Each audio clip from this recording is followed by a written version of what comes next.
Jamal Niaz here with Kelvin Gastelum, and just a massive thank you to my good friend Carl Prince facilitating this. We're at his house right now. I'll get you on camera right here. Hey, enjoying the brew. Yeah, is this your first time in Manchester then, Calvin? Very first time in Manchester, and I guess dare to say first time in England. Yeah. Not really. I don't say I traveled to Liverpool for Luke's wedding, Luke Barnett. I was there. I was at the hotel, went to his wedding, back to the hotel, and I flew out. So it doesn't really count. I didn't know that you guys were still tight because you were in the same season as Ultimate Fighter, weren't you? And obviously Carl is good friends with Luke as well. So was it just kind of a perfect storm for you to come over to Manchester Top Team? Yeah, he hit me up. He said, "I've got an opportunity for you to come be a commentator for this show called Octagon." And I was like, well, if they want to pay me some money and buy my trip out there, then I'm okay with it. Awesome. Sure enough, they came out with an offer, and he was like, all right, heck yeah, let's go, And while being out here, I was like, well, let's make a little trip out of it and make a little Euro trip and, come out here, do some couple seminars, Manchester. He set me up with Carl. He set me up in London with his old buddy, Jack Mason, who I've met before. And so it'll be cool to kind of, run his old stomping grounds. Carl's got some amazing fighters coming through, obviously. Yeah. Lerone Murphy, fellow UFC fighter, Kane Musa, and Lewis, who's just fought last weekend. He's a young man. How old is he, Carl? Is he 21? 21, yeah. So he got another first round knockout. Yeah. Just talk to me about what it was like to have those guys pick your brain. Yeah, it was cool to be around the team and to see how solid the foundation is here in the team, within the team, the staff. The fighters, I mean, they're a real tight group, and I think these kinds of gyms are the gyms that create these champions, and further together we go farther. I feel like, and so they've got a real good thing going on, a real good dynamic down there, and great coaches, great fighters. So I expect to see a lot of great things coming out of that gym. Yeah, because in this country right now, we've got some of the best guys coming through, whether it's Lerone at Carl's gym, guy from my hometown, Atherton, Tom Aspinall, heavyweight, Molly McCann, Paddy Pimblett, obviously making waves. Is there anyone in particular, a few names from the UK scene that are catching your eye at the moment, as a fight fan in general? No, I mean, England's always had great fighters, it goes back to boxing, Mickey Ward, No, not Mickey Ward. Who was it, the English guy? Ricky Hatton. Ricky Hatton. Manchester, yeah. not just English, he's from Manchester. Yeah, Manchester. So there we go. We're hoping So to you replicate guys that. have a history of having great fighters. Yeah. What I was surprised by is how well everybody else is catching up. The Belgians, the Turkeys, the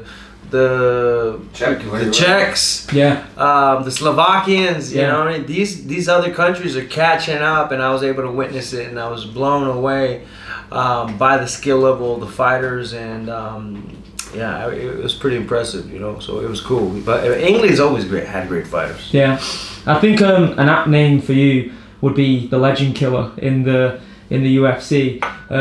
Was there any ones that were particularly disheartening for you, just as being a fan of those guys? Obviously the Bisping one was a huge KO, and the crazy thing about that was, if that fight had took place a month before, you would have been the UFC Middleweight Champion, wouldn't you? Because that was right after the GSP fight, so theoretically you'd beaten the current middleweight champion. No, I remember I was shitting bricks for that fight just because of what you said.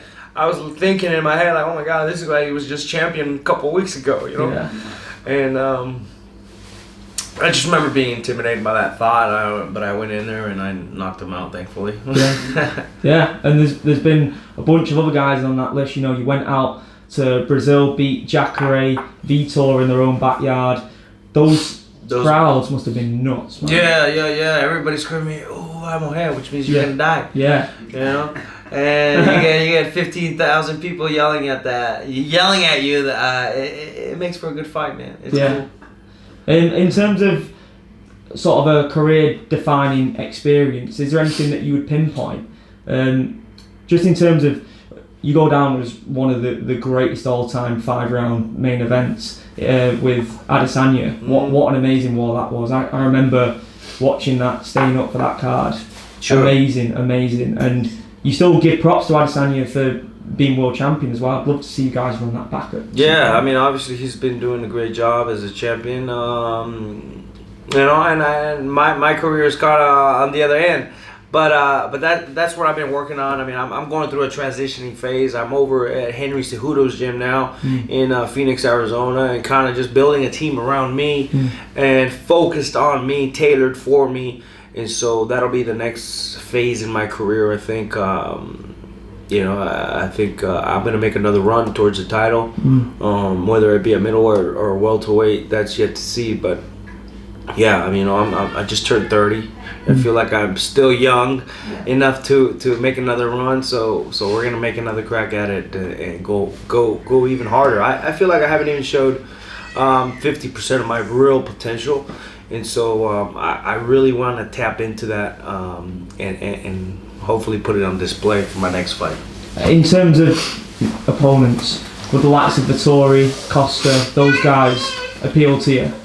Because they just had a 5-round war, didn't they? That'd be a good way to be back in the mix. So I've been training with Marvin Vittori for the last 5 years. Okay. We've been out in California training together. So that's out of the equation. That's out of the equation, unless it's for a title. I think we wouldn't fight each other. But you know, like I said, I don't turn down any fights, as you may see. Yeah. My resume, I fight everybody and anybody. But now I need to take things on a more smarter approach, you know what I mean? I want to take things to another level and really tap into my real potential and really show it and really, you know, win the title. It's the only thing I have in mind. Do you take pride in the fact that you went the Ultimate Fighter route when the show was at its peak, you know?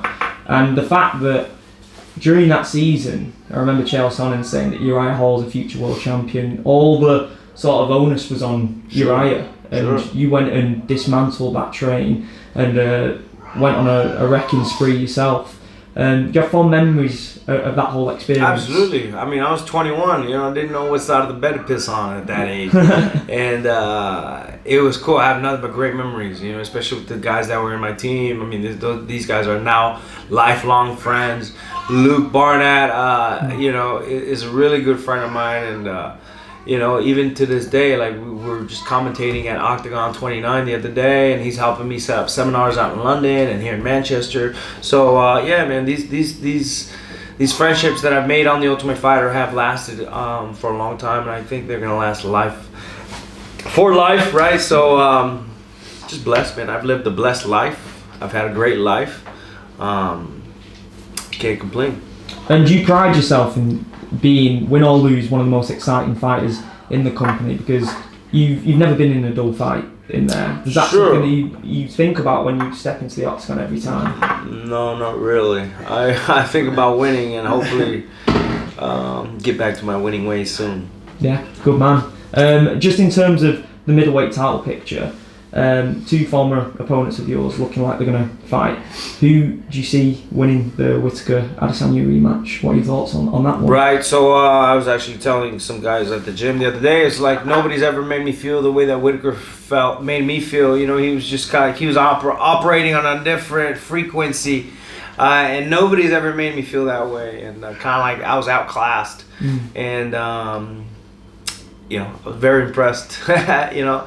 And not even Adesanya made me feel that way, you know. So I think if Whittaker fights the way that he fought against me back in April, you know, I think he's got all the opportunity to win that.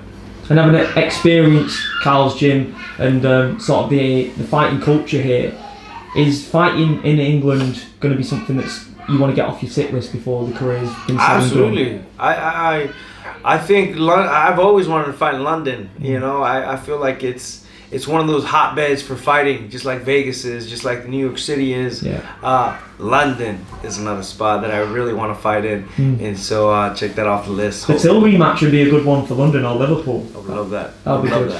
Okay, well, I really appreciate your time, man. We're keeping it quick. I know it's. I really appreciate you guys coming out of your way for this, and thanks so much. Thank you for coming. Man. Cheers. And